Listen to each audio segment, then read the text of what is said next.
What's up, fight fans? Welcome back to Sportskeeda MMA News. Nate Diaz trolls Justin Gaethje for comparing Charles Oliveira to lightweight GOAT Khabib Nurmagomedov. Jake Paul slams Conor McGregor after getting absolutely roasted on Twitter. Joe Rogan sends his praises to Chito Vera after bloodying Rob Font last Saturday. Michael Bisping does the exact same thing, but from the best seat in the house, inside the UFC octagon.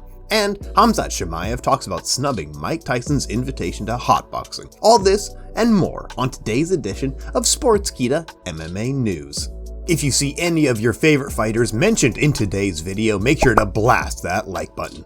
Let's get started. Everyone's favorite Stockton Slapper recently trolled Justin Gaethje about his comments on his upcoming title fight with lightweight champ Charles Oliveira. Gaethje and Oliveira meet at UFC 274 in Gaethje's home state of Arizona, and both men are carrying some serious momentum. Gaethje learned a valuable lesson in his loss to Khabib Nurmagomedov back at UFC 254, and has since earned a Fight of the Year award for his all-out war with Michael Chandler. In an interview with ESPN MMA, Gaethje spoke about his hope to make this a difficult fight for Oliveira. Here's what he said. I'm going to be perfect, and I'll be perfect for 25 minutes. If he could beat me, then kudos to him. But he's going to have to walk through hell like Khabib did. And, he's not as powerful. He doesn't have the structure, he doesn't have the frame, and he doesn't have explosive takedowns. Nate Diaz saw the ESPN post on Instagram with this quote and hilariously responded on his Instagram story, "Bruh got triangle choked from Mount, what he talking about?" Then Gaethje later clapped back on Twitter saying, "I ain't your bruh, you jealous at Nate Diaz." Harsh words from the man who's earned a performance bonus in every single fight in his UFC career, on top of finishing 20 out of 23 opponents. The 23-3 Justin Gaethje is tied for #1 contender with Dustin Poirier. Gaethje has finished a murderer's row of lightweights. Do we even have to remind you what he did to Tony Ferguson? The 32-8 Charles Oliveira owns the most submissions, finishes, and post-fight bonuses in UFC history, all while riding an astounding 10-fight win streak, including a rear naked choke on Dustin Poirier. Do you think Justin Gaethje can avoid Oliveira's ground game? Leave a comment down below and you might be featured in tomorrow's video. Undefeated pro boxer Jake Paul was in attendance supporting one of the greatest female boxers of all time in Amanda Serrano give it her all against Irish phenom Katie Taylor. After one of the most impressive displays in boxing history, which saw Taylor defeat Serrano by split decision, the notorious Conor McGregor decided to fire at Jake Paul. McGregor voiced support for Taylor on Twitter. While Jake Paul has been Amanda Serrano's sponsor for some time now, even dedicating cuts of his own pay from his boxing bouts to her. In a since deleted tweet, a common Conor practice, McGregor said this: "Who the f*** is this in the pink Jimmy Seville glasses?" No doubt referring to Jake Paul's choice of fit. And Jake Paul fired back with this: "I'm the one who's done more for fighters than you ever have. The one who has won 5 fights in 2 years while you have lost 5. The one who isn't owned by Dana White. The one who has made the fight you just watched happen. The one who got your hero, Katie Taylor, paid. That's who." Is that a 10-8 for Jake Paul? The problem child who knocked out 2 former MMA world champions in Ben Askren and Tyron Woodley. At the post-fight press conference for Taylor vs. Serrano, Paul was asked about his back and forth with McGregor, and he reiterated his point. Of course, he always has something to say, but he doesn't really have a place to talk, right? He hasn't won a fight in 5 years. Dana owns him, and I'm the one that got Katie Taylor a big payday, and that's his hero. So Conor McGregor's not tall enough to ride a roller coaster, and I feel bad for him, and he's ducking me. So we'll get that settled one day. In an interview with The Mirror, Paul also spoke about what he believes McGregor thinks about a potential super fight with him. He's a business person and sees how big of numbers that would do. The biggest name, biggest fight, and he's gonna want that payday, especially if he keeps on losing, right? He's gonna think, maybe I'll fight this YouTuber kid, get a W real fast, and make $100 million. So it's getting more and more real as time goes on. The first simultaneous double champ, Conor McGregor, has not fought in an octagon since suffering a compound fracture injury against Dustin Poirier last year at UFC 264. Meanwhile, the 5-0 Jake Paul just announced his return to boxing on August 13th this year. possibly against the man he's been beefing with for over a month, Michael Bisping. And if not Bisping, who do you think Jake Paul's next opponent in the boxing ring will be?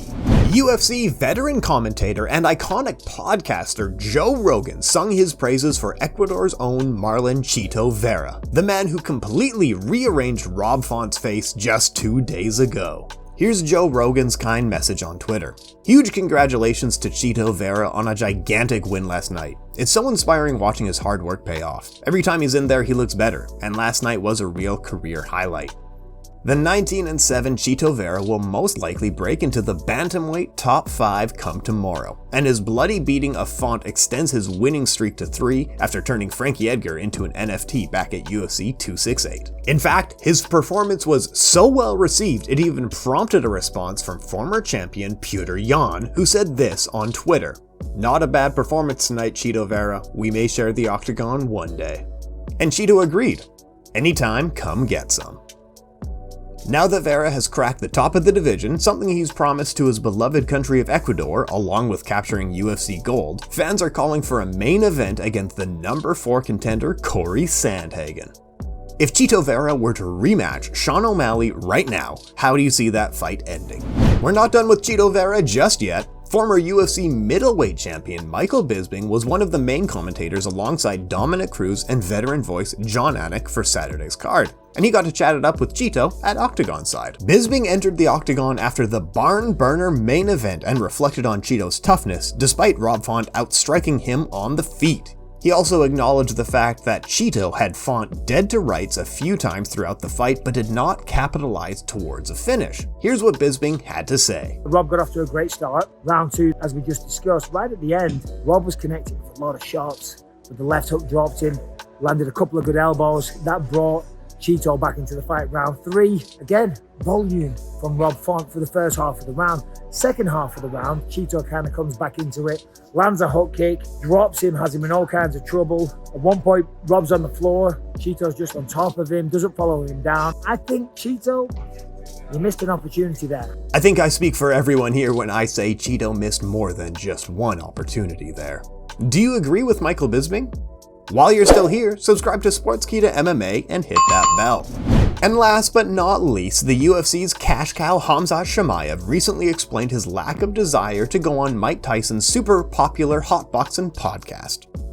Chimaev, who's one half of the Smash Brothers with fellow UFC middleweight Darren Till, sat down with Hustle MMA and was asked about his podcast invitation. Here's what Chimaev had to say. "Yeah, Ali Abdelaziz told me about it, but I didn't have much desire to go. I like him as a fighter, but I can't appreciate all the illegal stuff that happened."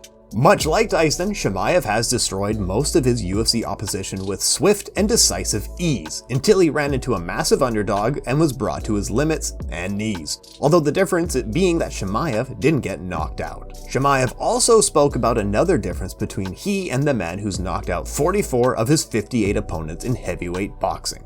He said that he was scared before fights, but I never was. That's the difference. But surely he was a better boxer than I am. He's a boxing legend, and I am still a novice. A novice who's 11-0 in the UFC and finds himself on the cusp of a welterweight title shot. The Dominion ruled by pound-for-pound king Kamaru Usman.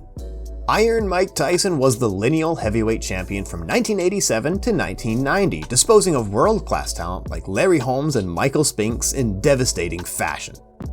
He recently came out of retirement to fight fellow boxing legend Roy Jones Jr. in an exhibition bout. What do you make of Khamzat Chimaev's reason for denying Mike Tyson? That about does it for Sportskeeda MMA news. Here are some of the best comments from today. Scathing, this clown fights fellow YouTubers, a former NBA midget, and some retired UFC guys, and he thinks he's the GOAT. Muscles don't make you win fights. Costa should know that by now. There's levels. Khabib is way above Charles. If you like this video, please like, comment, and share. Your comments could be featured in the next Sportskeeda MMA news video. We always deliver daily content, so make sure you subscribe and hit that bell so you don't miss anything going on in the MMA world. For updates, quotes, and exclusive interviews from all your favorite fighters, follow Sportskeeda MMA on Twitter and Instagram. Thank you for tuning in.